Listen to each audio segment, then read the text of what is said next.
Welcome to మనోనేత్రం. ఉన్నది ఒకటే జిందకి. లైఫ్ను మనకు కావాల్సినట్లు డిజైన్ చేసుకొని హ్యాపీగా ఉండాలని అందరూ కోరుకుంటారు.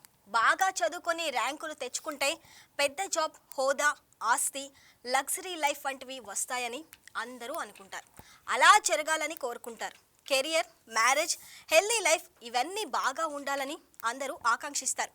ఇలా అందరికీ చాలా ఎక్స్పెక్టేషన్స్ ఉంటాయి. నిజంగానే ఇవన్నీ జరుగుతాయా? అవును. అంచనాలు వేరు, వాస్తవాలు వేరు. కాబట్టి ముందు రియాలిటీ గురించి తెలుసుకోవాలి. ఎక్స్పెక్టేషన్స్, రియాలిటీ గురించి వివరించడానికి సైకాలజిస్ట్ ప్రవీణ వైకే టీవీ స్టూడియోకి వచ్చారు. మేడంతో మాట్లాడి అంచనాలకి రియాలిటీకి గ్యాప్ ఎందుకు వస్తుందో తెలుసుకుందాం. Hi ma'am. హలో మ్యామ్, అసలు ముందుగా ఎక్స్పెక్టేషన్ అంటే ఏమిటి? ఫస్ట్ ఆఫ్ ఆల్ వ్యూవర్స్ అందరికీ హ్యాపీ న్యూ ఇయర్ అండి. సో న్యూ ఇయర్లో అందరూ ఫస్ట్ స్టార్ట్ చేసేది రిజల్యూషన్స్తోని కదా, అంటే ఇది కూడా వన్ టైప్ ఆఫ్ ఎక్స్పెక్టేషన్. ఒక్క క్వశ్చన్ నేను అడుగుతాను. లాస్ట్ ఇయర్ 2025లో మీరు అనుకున్నటువంటి ఎక్స్పెక్టేషన్స్ అన్నీ జరిగాయా? రియాలిటీలో ఎంతవరకు అది కరెక్ట్ అయింది? ఇప్పుడు ఎక్స్పెక్టేషన్స్ అంటే ఏంటో విషయానికి వస్తే, ఇది ఒక ఫ్యూచర్ ఇమేజ్. మనం మన మైండ్లో అనుకునే ఒక ఫ్యూచర్ ఇమేజ్. ఈ ఎక్స్పెక్టేషన్స్ రావడానికి కారణం ఏంటి అని అంటే, మనకున్నటువంటి ప్రీ కండిషన్స్, ఎన్వైర్న్మెంట్ కావచ్చు, మన బ్రాటప్ నేచర్ కావచ్చు, సోషల్ మీడియా కావచ్చు, మూవీస్ అండ్ మనకున్నటువంటి చుట్టూ ఉన్నటువంటి ఈ కల్చరల్ సొసైటీ కావచ్చు, ఎవ్రీథింగ్ ఇదంతా మన ఎక్స్పెక్టేషన్స్కి పునాది తీసుకొస్తుంది. మేడం, అసలు ఎక్స్పెక్టేషన్స్కి రియాలిటీకి తేడా ఏంటి? ఎందుకు ఈ రెండింటి మధ్య తేడా వస్తుంది? ఎక్స్పెక్టేషన్ అంటే ఇప్పుడు మనం చెప్పుకున్నాం కదా, ఫ్యూచర్ ఇమేజ్ అండి. సో రియాలిటీ వచ్చేసరికి ఏంటంటే, ఇది రియల్గా ఏదైతే జరుగుతుందో అదే చూపిస్తుంది.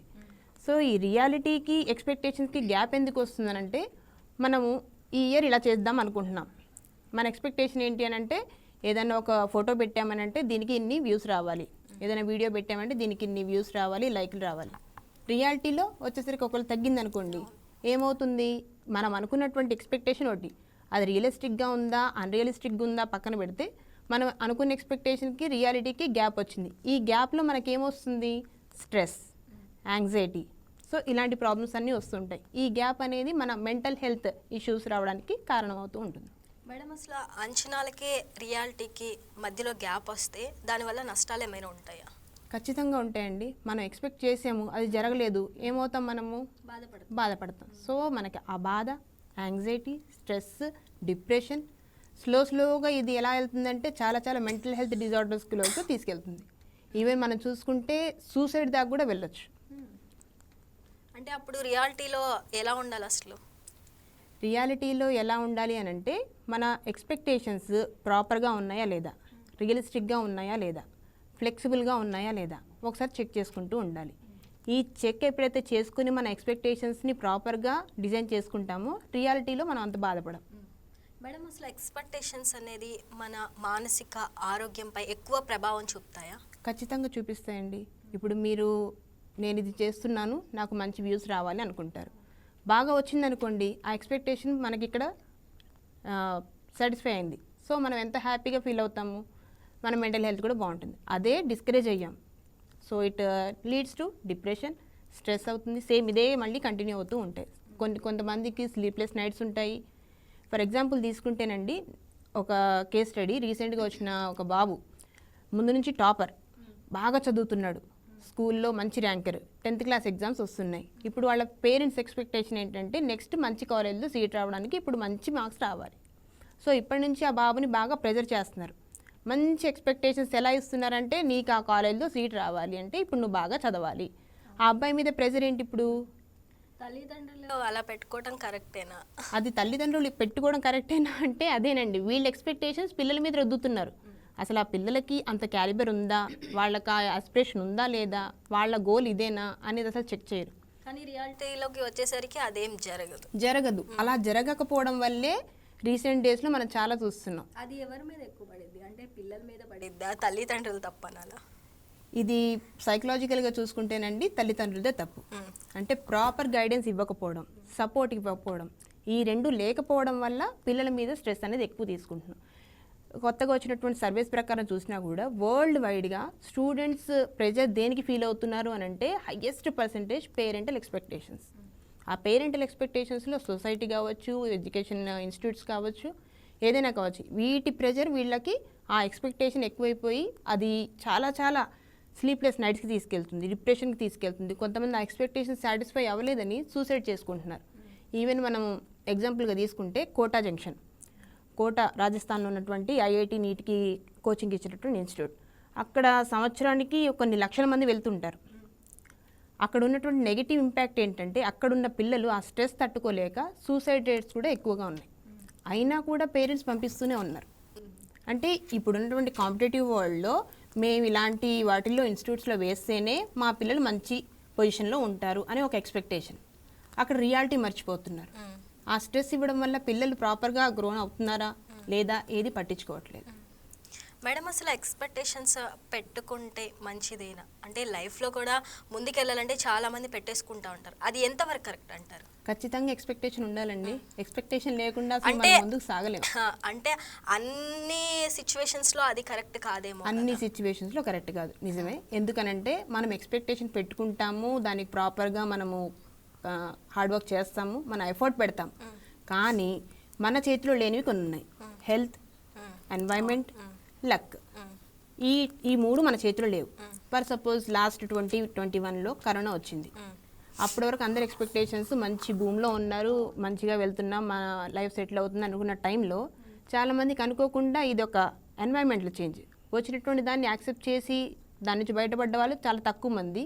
కానీ దాని లైఫ్ లీడ్ చేయలేక దాంట్లో మునిగిపోయిన వాళ్ళు చాలా చాలా ఎక్కువ మంది. సో ఇలాంటి సిచ్యువేషన్స్ కూడా మనం ఫేస్ చేయాల్సి వస్తుంది. ప్రతిదీ మన ఎక్స్పెక్టేషన్స్ తగ్గట్టుగానే రియాలిటీలో జరగదు. మేడం, అసలు మన ఎక్స్పెక్టేషన్స్ అనేది అవసరమా లేదంటే ఏంటి? అవసరం. ఖచ్చితంగా లైఫ్లో ఎక్స్పెక్టేషన్ లేకుండా జరగదు. ఎక్స్పెక్టేషన్స్ అనేది అలవాటుగా మారిపోతూ ఉండేది. అవసరమా అలవాట?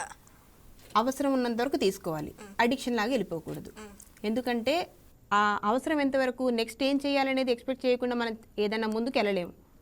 సో అదే అడిక్షన్గా మారింది అనుకోండి, అంటే ఇప్పుడు ఒక వైరల్ ఇన్ఫ్లుయెన్సర్ ఉన్నారు, వాళ్ళకి ఒక అడిక్షన్ అయిపోతుంది. నాకు నీ లైక్స్ రావాలి, నీ కామెంట్స్ రావాలి, నీ వ్యూస్ పెరగాలనేది ఒక అడిక్షన్. అది ఈ ఎక్స్పెక్టేషన్ అనేది అలవాటుగా కొంతవరకు అయితే పర్లేదు, అది అడిక్షన్గా మారకుండా చూసుకోవాలి. మేడం, అసలు పేరెంట్స్ డ్రీమ్స్ అనేది పిల్లల మీద రుద్దటం అనేది కరెక్టేనా? సైకలాజికల్గా అయితే పర్ఫెక్ట్లీ నో. ఎందుకనంటే మీ డ్రీమ్స్ మీరు చేయలేకపోయారు, ఓకే, కానీ వాటిని పిల్లల మీద రుద్దడం ఎంతవరకు కరెక్ట్ అండి? వాళ్ళకి క్యాలిబర్ ఉందా, వాళ్ళ ఇంట్రెస్ట్ ఏంటి, వాళ్ళకు ఉన్నటువంటి ఆస్పిరేషన్స్ ఏంటి, వాళ్ళకంటూ సపరేట్ గోల్స్ ఉంటాయి. ఎప్పుడైనా కూర్చొని వాళ్ళతో మాట్లాడితే అవి తెలుస్తాయి. కానీ ఇప్పుడున్న జనరేషన్లో పేరెంట్స్ అసలు కనెక్షన్ లేదు. చాలామంది మా దగ్గరికి వచ్చే చాలామంది క్లయింట్స్ పేరెంట్స్ తీసుకొస్తారండి. ఏమని తీసుకొస్తారంటే వాళ్ళకి కెరీర్ కౌన్సిలింగ్ తీసుకోవడానికి, మేడం మేము ఈ గోల్ అనుకుంటున్నాము, ఈ వేలో వెళ్తే బాగుంటుంది అనుకుంటున్నాము, లైఫ్ సెట్ అవుద్ది అనుకుంటున్నాము, మీరు కొంచెం కౌన్సిలింగ్ ఇవ్వండి, వాళ్ళు ఒప్పించండి అని అంటారు. అసలు అక్కడ ప్రాపర్గా తీసుకుంటే లాస్ట్లో మేము పేరెంట్స్కే గైడ్ చేయాల్సి వస్తుంది. ఎందుకంటే పిల్లలకి ఆ కెరీర్ ఇష్టం ఉండదు. వాళ్ళకి మేము అసెస్మెంట్ చేసిన తర్వాత వాళ్ళకు ఉన్నటువంటి ఇంట్రెస్ట్ కానీ, వాళ్ళ యాప్టిట్యూడ్ కానీ, వేరే స్కిల్ చాలా ఉంటాయి వాళ్ళు. వాటిల్లో ఎక్సెల్ అవ్వాలని వాళ్ళకి ఆశ ఉంటుంది. But they don't have that much support.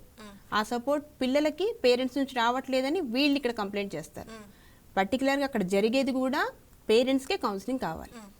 And more over అందరూ ఏమనుకుంటారంటే పేరెంట్స్కి ఆ అవేర్నెస్ ఉంది, స్ట్రెస్ వస్తే, యాంగ్జైటీ వస్తే ఒక హాస్పిటల్కి వెళ్దాం చేద్దామని. కానీ పిల్లలకి చాలా చాలా అన్విజిబుల్ బర్డెన్, ఇది ప్రెషర్, ఇది ఎక్స్పెక్టేషన్.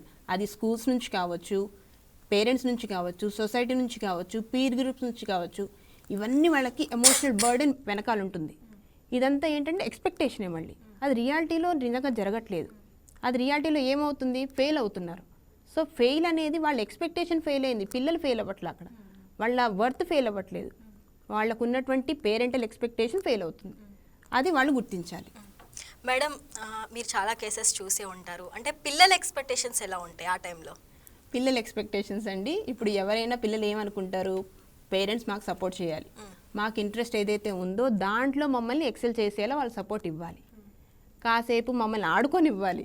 ఇప్పుడు ప్రజెంట్ జనరేషన్లో పిల్లలకి కాంపిటేటివ్ వరల్డ్, మీరు 24 hours చదువుకోండి, మీకు నిద్ర ఎంత కావాలి 7 to 8 hours, అది కూడా ఉండట్లేదు. 6 hours పడుకోండి చాలు.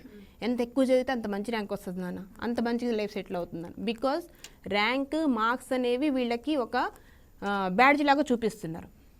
అసలు మేడం విద్యార్థుల్లో మార్కులు కానీ ర్యాంకులు కానీ వాళ్ళ జీవితాన్ని డిసైడ్ చేస్తాయి అంటారు. కాదండి, మార్క్స్ అనేవి ఓన్లీ మెమొరీనే చూపిస్తుంది. ఇప్పుడు ఆ ఎగ్జామ్లో నీ పర్ఫార్మెన్స్ ఎంత ఉంది అనేది మాత్రమే చూపిస్తుంది మార్క్స్. నీ స్కిల్ ఎంత ఉంది, నీ క్రియేటివిటీ ఎంత ఉంది, నీకున్న వర్త్ ఏంటి, ఎమోషనల్ స్ట్రక్చర్ ఏముంది నీకు అనేది ఇలాంటివన్నీ మెజర్ చేయదు. సో మార్క్స్ అనేవి డిసైడ్ చేయదు ఫ్యూచర్ని. కాకపోతే మార్క్స్ అనేవి ఇంకో కాలేజ్లో నీకు సీట్ రావడానికి ఛాన్స్ ఇస్తుంది. అలాగే ర్యాంక్స్ అనేవి చాలామంది ఏమనుకుంటారంటే మంచి ర్యాంక్ వస్తే మంచి కాలేజ్లో సీట్ వస్తుంది, సో లైఫ్ సెటిల్ అవుతుంది. బట్ ఇక్కడ జరిగేది ఏంటంటే మార్క్స్ ర్యాంక్ అనేవి ఇది ప్రియారిటైజ్ కాదు. అదొకటి పేరెంట్స్ ఖచ్చితంగా గుర్తుంచుకోవాలి. ఇప్పుడు నెక్స్ట్ మన ఎగ్జామ్స్ ఉన్నాయి, పిల్లల మీద ఇప్పటి నుంచే ప్రెజర్ పెడుతూ ఉంటారు. 2 months ఉంది, డేస్ కౌంట్ చేస్తూ ఉంటారు, కౌంట్ డౌన్. సో ఆ ప్రెజర్ అనేది మీరు తగ్గించాలి. ర్యాంకులు అనేది ప్రియారిటైజ్ కాదు. మెంటల్ హెల్త్ కంపల్సరీ చూసుకోవాలి, సపోర్ట్ ప్రాపర్గా ఉండాలి, కనెక్షన్ ఉండాలి. వాళ్ళు ఎంతవరకు తీసుకెళ్తున్నారు, నీ మార్క్స్ వచ్చినాయి, నీ పర్ఫార్మెన్స్కి నువ్వు సాటిస్ఫై అయ్యావా అని ఏ పేరెంట్ అని అడుగుతారా? మార్క్స్ ఎంత వచ్చినాయి, ఎందుకు రాలేదు, ఇక్కడ ఎందుకు తగ్గింది అని అడుగుతారు తప్ప నువ్వు ఇచ్చిన పర్ఫార్మెన్స్కి ఇది ప్రాపర్గా వచ్చిందా అమ్మా అని అడిగేవాళ్ళు ఉండాలి. అది వాళ్ళు కోరుకుంటారు. మేడం అసలు రియాలిటీ చాలా మంది అంగీకరించకపోవడం వల్ల వచ్చే సమస్య ఏమన్నా ఉందా? ఖచ్చితంగా ఉందండి. ఇందాక చెప్పాం కదా, కరోనా అన్నాం కదా. సో అలాంటిదే నేను క్యాన్సర్ కేర్ వాలంటీర్గా వర్క్ చేస్తాను. సో అక్కడ నేను ఫేస్ చేసినటువంటి సిచ్యువేషన్ ఏంటంటే 25 years ఉన్నటువంటి ఒక అమ్మాయి మంచిగా ఎంబీబీఎస్ సీట్ వచ్చింది. విజయవాడలోనే తను మంచి కాలేజ్లో చదువుకుంది. 4 years అయిపోయినాయి, ఇప్పుడు నెక్స్ట్ ఇంటర్న్షిప్ చేస్తూ ఉంది. తను ఏమనుకుంది, అయిగా అది అయిపోయింది, నెక్స్ట్ జాబ్, ఆ తర్వాత పెళ్ళి, హ్యాపీగా ఉంటాను. తను అనుకున్నటువంటి ఈ లైన్ స్ట్రైట్ లైన్గా ఉంది అనుకుంది. కానీ అన్ఎక్స్పెక్టెడ్గా తన హెల్త్ కండిషన్ పాడైంది. తను టెస్ట్కి వెళ్ళిన తర్వాత తను ఒక క్యాన్సర్ పేషెంట్ అని డయాగ్నోస్ అయింది. సో ఇక్కడ తను అనుకున్నటువంటి ఈ ఎక్స్పెక్టేషన్ ఒక స్ట్రైట్ లైన్, రియాలిటీలోకి వచ్చేసరికి ఫ్యూచర్ ఏం కనపడలే. ఫ్యూచర్ ఏమైంది, అక్కడ జీరో కనబడుతుంది. క్యాన్సర్తో డయాగ్నోస్ అయిన నా ఫ్యూచర్ ఏంటి, నేను మ్యారేజ్ అనుకున్నాను, నా ఇంతవరకు చదువుకున్నది ఏంటి, అసలు నేను బతుకుంటానా, ఎంతవరకు నా లైఫ్ స్పాన్, ఇన్ని క్వశ్చన్స్ మనకి మైండ్లో తిరుగుతుంటాయి. సో రియాలిటీ ఎప్పుడైతే తను ఇదంతా ఓకే, నేను దీంతో పోరాడాలి, దీని నుంచి నేను బయటపడాలి అని ఆ సిచ్యువేషన్ని, రియాలిటీని యాక్సెప్ట్ చేసి అప్పుడు హీలింగ్ స్టార్ట్ అయింది. సో అనేది మనకి ఎక్స్పెక్టేషన్స్ ఉంటాయి, అది బ్రేక్ అయినప్పుడు రియాలిటీలో కొన్ని మనకి హెల్త్ కండిషన్స్ కావచ్చు, లక్ కావచ్చు, చుట్టూ జరిగేవి ఏమన్నా కావచ్చు, వాటిని మనం ఏం చేయాలంటే యాక్సెప్ట్ చేయాలి. యాక్సెప్ట్ చేసి మనం దాన్ని ప్రోగ్రెస్లోకి తీసుకెళ్తూ ఉండాలి ఖచ్చితంగా. మేడం ఇప్పుడున్న సమాజంలో సోషల్ మీడియా అనేది కూడా ఆ ఎక్స్పెక్టేషన్స్ పెట్టుకోవడం వల్ల ఎలా మారుతుంది అసలు? అది బిగ్గెస్ట్ ఎనిమీ అండి సోషల్ మీడియా ఇప్పుడు పిల్లలకి, ఇప్పుడు జనరేషన్కి. ఎందుకు అంటే సోషల్ మీడియాలో చూపించేటటువంటి రియల్ లైఫ్గా తీసుకుంటున్నారు. రియల్ లైఫ్ ఎందుకు వీళ్ళు ఎక్కువ తీసుకుంటున్నారు, ఓన్లీ అక్కడ కనపడేదంతా గుడ్ వైబ్స్. ఇది వీళ్ళు చూసి ఓవర్ నైట్ సక్సెస్ కావాలనుకోవడం. ఇప్పుడు పిల్లలందరికీ ఏం కావాలి, ఇన్స్టెంట్ గ్రాటిఫికేషన్ కావాలి. రీల్స్లో 5 minutesలో ఎలాగైతే డోపమైన్ వచ్చేస్తుందో లైఫ్లో కూడా సక్సెస్ 1 day నైట్లో రావాలి, లేకపోతే వితిన్ 3 yearsలో నా లైఫ్ సెటిల్ అవ్వాలి, నా హై ఇలా ఉండాలి అని చెప్పేసి అనుకుంటూ ఉన్నారు. సో సోషల్ మీడియాలో చూపించే ఈ లైఫ్ వీళ్ళు రియల్ లైఫ్గా తీసుకుంటున్నారు. ఇక్కడ ఉన్నటువంటి బ్యాడ్ ఏదైతే ఉంటుందో వీళ్ళు చూడట్లా. రియల్ లైఫ్ వెనకాల ఎన్నో స్ట్రగుల్స్ ఉంటాయండి. ఒకరు ఒక గుడ్ వైబ్ పెట్టారు అంటే దాని వెనకాల ఎంతో స్ట్రగుల్స్ ఉంటాయి. ఒక సక్సెస్ స్టోరీ బయటకు వచ్చిందని అంటే ఎన్నో నిద్రలేని రాత్రులు ఉంటాయి. ఫర్ ఎగ్జాంపుల్ చెప్తాను, ఒక ఇన్ఫ్లుయెన్సర్ అండి, ఆవిడ చాలామందికి మోటివేషన్, చాలామందికి మంచి ఇన్స్పిరేషనల్ పర్సన్. తను స్టార్ట్ చేసి ఇప్పుడు ఒక మంచి హై పొజిషన్లో వెళ్ళారు. బట్ బయటికి కనపడేదంతా ఒక ఎత్తు అయితే లోపల ఆవిడకి ఉన్నటువంటి ఫ్రస్ట్రేషన్, ఇంట్లో ఫ్యామిలీతో గడపే టైం లేదు, తనకు తానుగా సెల్ఫ్ కేర్ తీసుకోవడానికి టైం లేదు, అండ్ ఎన్నో స్లీప్లెస్ నైట్స్. తనకు కూడా ఉన్నటువంటి తను కూడా ఒక ఇన్ఫ్లుయెన్సర్ అయ్యి ఉండి, తను కూడా ఒక తన అవేర్నెస్ కలిగి ఉండి కూడా ఇలాంటివి ఎందుకు ఫేస్ చేస్తున్నారు? బికాజ్ దానికి అడిక్ట్ అయిపోయారు. సోషల్ మీడియాలో నేను ఇలా కనబడితేనే నన్ను అందరూ యాక్సెప్ట్ చేస్తారు అనేది వాళ్ళు ఒక అడిక్షన్కి వచ్చేసారు. సో వాళ్ళు కూడా రియాలిటీని యాక్సెప్ట్ చేయట్లేదు. ఇది బయట అందరూ చూడడం ఇంతవరకే చూస్తున్నారు. మన ఇప్పుడు జనరేషన్ పిల్లలు కూడా రియల్ లైఫ్లో చూసినటువంటి ఇన్ఫ్లుయెన్స్ కావచ్చు, వైరల్ వచ్చినటువంటి న్యూస్లు కావచ్చు, లేకపోతే ఎవరినన్నా ఇన్స్పిరేషన్గా తీసుకున్న వాళ్ళు కావచ్చు, వాళ్ళు ఓవర్ నైట్ అయిపోయారని అనుకుంటారు. కానీ నిజంగా వెనకాల జరిగేటటువంటి ఆ మొత్తం స్ట్రగుల్ అంతా ఎవరు చూడట్లేదు. అది చూడకపోవడం వల్లే ఇప్పుడు ఉన్నటువంటి పిల్లల మీద ఈ బర్డెన్, ఓవర్ ఎక్స్పెక్టేషన్స్.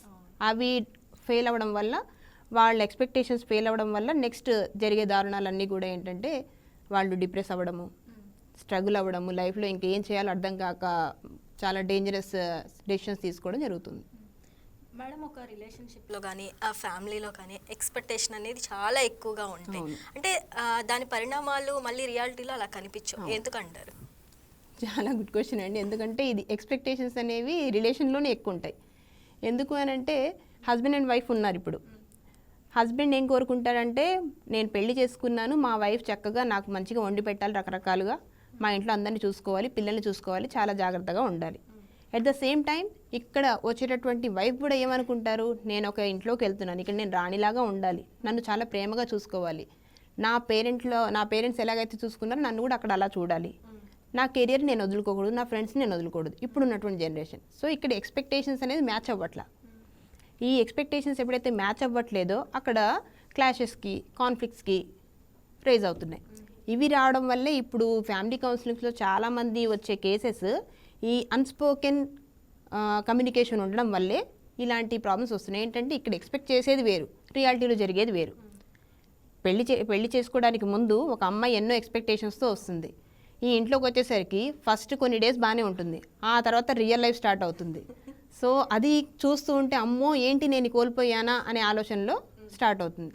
ఏది ఇలా చూస్తే బాగుండు, నాతో ఇలా మాట్లాడితే బాగుండు, ఇలా స్పెండ్ చేస్తే బాగుండు అని అనుకుంటూ ఉంటుంది. వేరే ఒక క్లయింట్ విషయం చెప్తున్నాను నేను, ఒక కేస్ స్టడీ. కొత్తగా మ్యారేజ్ అయిన వాళ్ళు ఫస్ట్లో బాగానే ఉన్నారు, ఒక 3 years తర్వాత కాన్ఫ్లిక్ట్ స్టార్ట్ అయినాయి. రీజన్ ఏంటి అంటే ఆయన వర్క్ ఫ్రమ్ హోమ్ అండి, ఎప్పుడు దాని మీద కూర్చుంటారు, సాఫ్ట్వేర్ కాబట్టి నాకు ఇంట్లో టైంపాస్ అవ్వట్లేదు, ఏదైనా ఎక్స్ప్రెస్ చేద్దామంటే టైం లేదు. ఓకే, మీరెందుకు చేయట్లేరని ఇండివిజువల్గా మాట్లాడుతున్నప్పుడు నేను ముందు నుంచి ఇంట్రోవర్ట్, నాకు ఏ ఫీలింగ్స్ ఎక్స్ప్రెస్ చేయడం అంత ఇష్టం ఉండదు, తనే అర్థం చేసుకుంటుందిలే అని చెప్పేసి వదిలేసాను. ఇక్కడ ఏంటి, ఇద్దరి ప్రపంచాలు వేరు, ఇద్దరు అండర్స్టాండింగ్స్ వేరు. ఇక్కడేమో ఎమోషన్స్ని దేన్ని ఎక్స్ప్రెస్ చేయరు, ఇక్కడ ఓవర్ ఎక్స్ప్రెస్. సో ఇలా ఉండడం వల్ల ఏంటంటే కాన్ఫ్లిక్ట్స్ వస్తున్నాయి. మరి ఎలా సాల్వ్ చేసుకోవాలి? కమ్యూనికేట్ చేసుకోవాలి. ఆ కమ్యూనికేషన్ లేకపోవడం వల్లే ప్రాపర్గా ఈ క్లాషెస్ అనేది వస్తున్నాయి. లాస్ట్కి అవి ఎక్కడ దాకా అంటే బ్రేకప్, డివోర్స్ వరకు వెళ్తూ ఉన్నాయి. సో ఫ్యామిలీలో ఎక్స్పెక్టేషన్స్ అనేవి కంపల్సరీ ఉంటాయి. సో వాటిని ఏంటంటే మనము అది రియలిస్టిక్గా ఉందా, అవతల వ్యక్తి నుంచి మనం ఇది తీసుకోవచ్చా, ఎంతవరకు నిజాలనేది ఆలోచించి చేసుకోవాలి. మేడం, ఇక్కడ ఇంకోటి, చిన్న ఎక్స్పెక్టేషన్స్ ఉంటే జీవితం బాగుంటుందా? చిన్న ఎక్స్పెక్టేషన్స్ అంటే మనము ఇప్పుడు అది కూడా చెప్తానండి, రియలిస్టిక్గా ఉండాలని చెప్తున్నాను. ఎక్స్పెక్టేషన్ చిన్నది అని అంటే అవతల వ్యక్తి నుంచి అది మనకు వస్తుందా లేదా అనేది ఒకసారి ఆలోచించుకోవాలి. ఫ్లెక్సిబుల్గా ఉందా లేదా, అది రిజిడ్గా అనుకుంటున్నామా, అన్సర్టైనిటీ ఉందా, లేకపోతే రియలిస్టిక్గా ఉందా లేదా ఒకసారి ఆలోచించాలి. అవతల వ్యక్తి నుంచి అది మనం చేసేదైతే ఓకే, మన ఎఫర్ట్ ఉంటే ఓకే. ఎప్పుడైనా కూడా ఎఫర్ట్ మీదే ఫోకస్ చేయండి. రిజల్ట్ అనేది, అవుట్కమ్ అనేది మన చేతిలో ఉండదు, అది రియాలిటీ. ఇది యాక్సెప్ట్ చేయాలి మనం. అది చిన్నదా పెద్దదా అనేది కాదు. ఇప్పుడు ఈవెన్ కొత్త ఇయర్ స్టార్ట్ అయింది, రెజల్యూషన్ చాలా అనుకుంటాము, మన ఎఫర్ట్ చేయకుండా ఇయర్ ఎండ్ వరకు నాకు ఈ రెజల్యూషన్స్ అన్నీ కంప్లీట్ అవ్వాలంటే అవుతుందా? అవ్వదు. సో మన ఎఫర్ట్ మీదే కాన్సన్ట్రేట్ చేయండి. కంపారిజన్ అనేది తగ్గించుకోవడం, అండ్ మెయిన్ ఏంటంటే రియలిస్టిక్గా ఉందా లేదా అని ప్రాపర్గా చెక్ చేసుకోవడం. ఈ 3 చూసుకుంటే కామ్గా లైఫ్ వెళ్ళిపోతుంది. మేడం, ఎక్స్పెక్టేషన్ పెంచుకోవటం తప్ప, లేకపోతే దాన్ని సరిగ్గా హ్యాండిల్ చేయకపోవటం తప్పంటారా? హ్యాండిల్ చేయకపోవడమే తప్పంటాం. ఎందుకంటే ఎక్స్పెక్టేషన్స్ని హ్యాండిల్ చేయగలగాలి. ఇప్పుడు అన్నాం కదా, ఎక్స్పెక్టేషన్స్ని ఎలా హ్యాండిల్ చేస్తాము అని అంటే మనకున్నటువంటి ప్రాపర్ నాలెడ్జ్ ఏదైతే మనకు చిన్నప్పటి నుంచి ఏదైతే ఉన్నామో వాటన్నిటి ద్వారా వచ్చినటువంటి ఆ ఎక్స్పెక్టేషన్స్ని ఎంతవరకు కరెక్ట్ అనేది చెక్ చేసుకోవాలి. ఇందాకన్నా కదా కామ్ అని. C for check your expectations, A for accept your emotion. ఇప్పుడు ఇందాక క్యాన్సర్ పేషెంట్ గురించి చెప్పాను, తను ఆ బాధని యాక్సెప్ట్ చేసింది, సో అందుకని మూవ్ ఆన్ అయింది, హీలింగ్కి సపోర్ట్ చేసింది. Next, lower your comparison. అవతల వాళ్ళతో సోషల్ మీడియా కావచ్చు, ఇంకేదైనా కావచ్చు, అవతల వాళ్ళతో కంపారిజన్ తగ్గించుకోండి. Next, move with your reality. రియాలిటీలో ఏదైతే జరిగిందో దాంతో మూవ్ అవ్వడానికి యాక్సెప్ట్ చేయండి. ఇదంతా ఎప్పుడు జరుగుతుందంటే మీరు దాన్ని యాక్సెప్ట్ చేసినప్పుడే, ఏ సిచ్యువేషన్ అయినా మనం యాక్సెప్ట్ చేసినప్పుడే. ఎప్పుడైనా మన కాన్ఫ్లిక్ట్ ఎక్కడ వస్తుందంటే, ఒక బ్యాడ్ న్యూస్ విన్నాం, సపోజ్ కరోనాలో ఒక బ్యాడ్ న్యూస్ విన్నాం, అది ఎందుకు వచ్చింది అని చెప్పేసి దాంతో మనము పోరాడుతూనే ఉన్నామా? దానికోసం సొల్యూషన్ వెతికాం, అంటే మనం ఒక డినైల్ చేసాము, దాంతో ఆర్గ్యుమెంట్ చేసాము, ఆ తర్వాత డిప్రెస్ అయ్యాము, తర్వాత యాక్సెప్ట్ చేసాం కాబట్టి ఆ తర్వాత మనం దాన్ని పోరాడగలిగాం. వ్యాక్సినేషన్ కావచ్చు, ఇంకేదైనా కావచ్చు, ఆ తర్వాత లైఫ్ బాగా లీడ్ చేయగలిగాం. సో ఇది ఒక ప్రాసెస్ యాక్సెప్టెన్స్లో. ఈ యాక్సెప్టెన్స్ ఎప్పుడైతే ఉంటుందో మన ఎక్స్పెక్టేషన్స్ రియాలిటీకి మధ్య గ్యాప్ అనేది మనకి ఎక్కువగా రాదు. మేడం, ఎక్స్పెక్టేషన్స్ తగ్గించుకోవడం అంటే రాజీ పడటమా? రాజీ పడ్డం అంటే గివ్ అప్ అంటారా? గివ్ అప్ అస్సలు కాదమ్మా. ఎక్స్పెక్టేషన్స్ తగ్గించుకోమని కాదు, ఎక్స్పెక్టేషన్స్ రియలిస్టిక్గా ఉన్నాయా లేవా అని మనం చూస్తున్నాం. దాన్ని మనం గివ్ అప్ అని అనకూడదు. గివ్ అప్ అంటే దాన్ని వదిలేయడం. ఇక్కడ ఎక్స్పెక్టేషన్స్ నేను యాక్సెప్టెన్స్ చేయమన్నా. యాక్సెప్టెన్స్ అంటే రియల్ వరల్డ్తో మనం దాన్ని చేంజ్ చేసుకోవడం, కావాలంటే రూట్ చేంజ్ చేసుకోవడం. ఇప్పుడు కరోనాలో చాలామంది వచ్చారు, వాళ్ళ రూట్ సపరేట్ కావచ్చు, వాళ్ళ నాలెడ్జ్ వేరేది కావచ్చు, అప్పుడు చాలా జాబ్స్ పోయినాయి. ఈవెన్ ఇప్పుడు కూడా చాలా జాబ్స్ తీసేస్తున్నారు. సో వాళ్ళకున్న నాలెడ్జ్తో వేరే రూట్ సపరేట్ పాత్ పెంచుకుంటున్నారు. మరి వాళ్ళు అనుకున్నటువంటి ఎక్స్పెక్టేషన్ వేరు, అక్కడ జరుగుతున్న రియాలిటీ వేరు. సో ఆ ఎక్స్పెక్టేషన్స్ జరగనప్పుడు మన పాత్ మార్చుకోవాలి. ఆ ట్రూత్ని అక్కడ రియాలిటీని యాక్సెప్ట్ చేసి పాత్ మార్చుకోవాలి.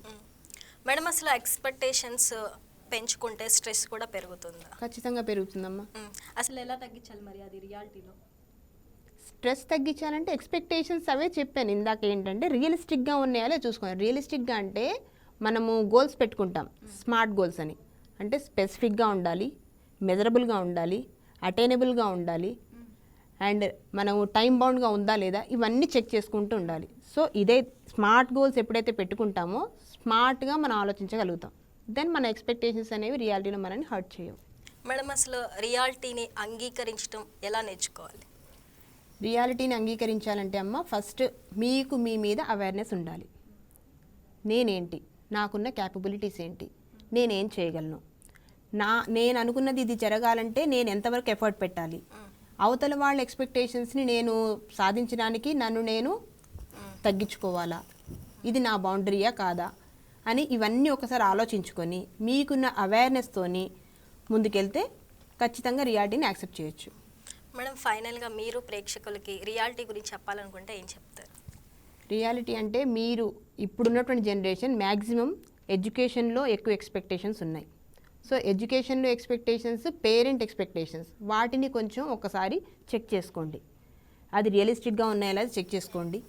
పేరెంటల్ ఎక్స్పెక్టేషన్స్ మనకి బర్డెన్ అవుతున్నాయా చెక్ చేసుకోండి. అలాగే ఎగ్జామ్స్ టైం కాబట్టి ఓవర్ నైట్ చదవడము, ఎక్కువగా రెస్ట్లెస్గా ఉండడము, ఇదంతా కాకుండా ప్రాపర్ టైమింగ్ తీసుకుంటూ, ప్రాపర్ బ్రేక్స్ తీసుకుంటూ, ప్రాపర్ డైట్ తీసుకుంటూ, ప్రాపర్ స్లీప్ తీసుకుంటూ చక్కగా ఎగ్జామ్ ప్రిపేర్ అవ్వండి. అండ్ ఇంకొకటి మెయిన్ కారణం ఏంటంటే సోషల్ మీడియాని వీలైనంత వరకు కంపారిజన్ చేసుకోకుండా దూరంగా ఉంచడం. డిజిటల్ డిటాక్స్ అంటాం. ఆ డిజిటల్ డిటాక్స్ని మెయింటైన్ చేస్తే మనకి ఎక్స్పెక్టేషన్స్ అనేవి చాలా వరకు తగ్గుతాయి. Thank you so much madam, valuable information అయితే మాకు ఇన్ టైం అయితే షేర్ చేశారు. Thank you so much.